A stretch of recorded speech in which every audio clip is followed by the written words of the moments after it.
Corona virus की वजह से सारे मज़ार बंद हो गए। ये तो बड़ा मसला है इस उम्मत मुस्लिमा के लिए।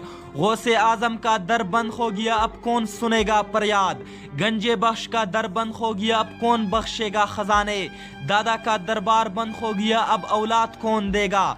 मुश्किल कुशा का दर बंद हो गया, अब कैसी दौर होगी मुश्किलें। गरीब नवाज का दर बंद हो गया, अब कौन नवाजेगा गरीबों को। दस्तगीर का दर बंद हो गया, अब कौन थामेगा मुसीबत में। गम न करो ये सब सिबात मेरे रब जुल जलाल की सिफात है, जो हमने मुर्दा महलूक में तकसीम करके अपने लिए अजाब मोल लिया है।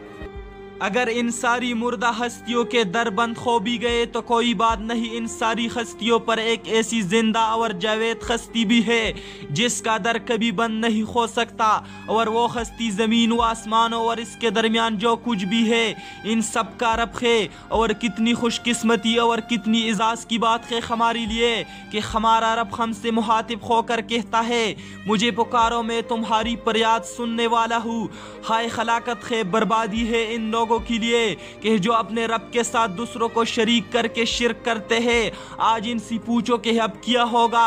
अब तो सिवाय रब के दर के सब दर बंद हो गए। भाइयों लौट आओ अपने रब की तरफ, इसी में फलाह है। मजीद इस तरह वीडियो देखने के लिए आप हमारे पेज पाकिस्तान चैनल को लाइक कीजिए और इसके साथ यूट्यूब चैनल को भी सब्सक्राइब कीजिए ताकि हर आने वाली वीडियो आपको आसानी से मिल सके। अपने मेज़बान अदनान फराज को इजाज़त दीजिए। अल्लाह हाफ़िज़।